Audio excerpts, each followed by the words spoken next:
আজকের আলোচ্য বিষয় হলো তুলা রাশি বা লগ্নের এপ্রিল মাস 2026 কেমন যাবে। আমরা জানি যে তুলা হলো কালপুরুষের সপ্তম রাশি এবং শুক্রের দ্বারা প্রভাবিত একটি রাশি। এটি একটি সাধারণ মাসিক রাশিফল। এই মুহূর্তে গোচরে গ্রহদের অবস্থান অনুযায়ী এই মাসিক রাশিফলের কিন্তু গণনা করা হয়। সম্পূর্ণ প্রেডিকশন মেলার জন্য আপনার ব্যক্তিগত জন্মকুণ্ডলী দেখা কিন্তু আবশ্যক।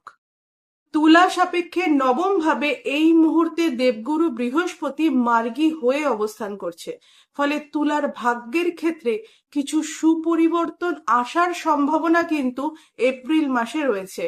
নবম ভাবে দেবগুরু বৃহস্পতি বকরি থাকার জন্য তুলা যে ধরনের বাধা বিপত্তির সম্মুখীন এতদিন ধরে হচ্ছিলেন, সেই বাধা বিপত্তি অনেকটাই কাটতে চলেছে।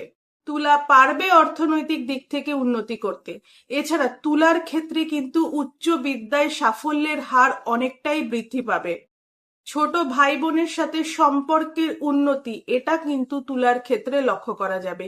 এছাড়া তুলার ক্ষেত্রে কিন্তু যোগাযোগ আসবে। তুলার ক্ষেত্রে কিন্তু কাজের চাপ বৃদ্ধি পাবে। তুলার মধ্যে পরিশ্রম করবার মানসিকতা, এটা কিন্তু বাড়তে দেখতে পাওয়া যাবে। অর্থাৎ আমাকে এগিয়ে যেতে হবে, আমাকে চেষ্টা করতে হবে, আমাকে পরিশ্রম করতে হবে, এই ধরনের মানসিকতা কিন্তু তুলার মধ্যে বাড়তে দেখতে পাওয়া যাবে। তবে শরীর স্বাস্থ্য নিয়ে কিন্তু তুলাকে অনেক বেশি সতর্ক থাকতে হবে।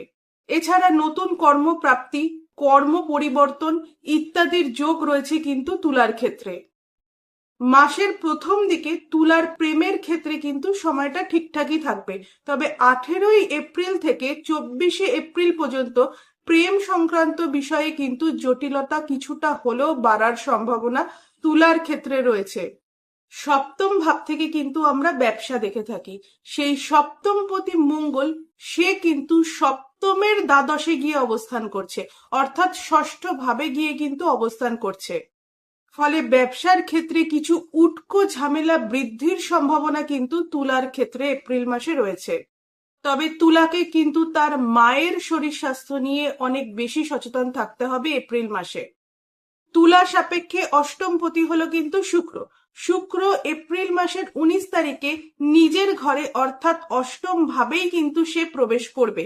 ফলে যারা জ্যোতিষ, তন্ত্র ইত্যাদি শিখতে চাইছেন, তাদের জন্য কিন্তু এটা একটা আদর্শ সময়। আর আপনারা যারা আমার সান্নিধ্যে এসে জ্যোতিষ শাস্ত্র শিখতে চাইছেন, তারা অবশ্যই নিচে দেওয়া নম্বরে যোগাযোগ করুন। আজ এ পর্যন্তই। সবাই ভালো থাকুন, সুস্থ থাকুন।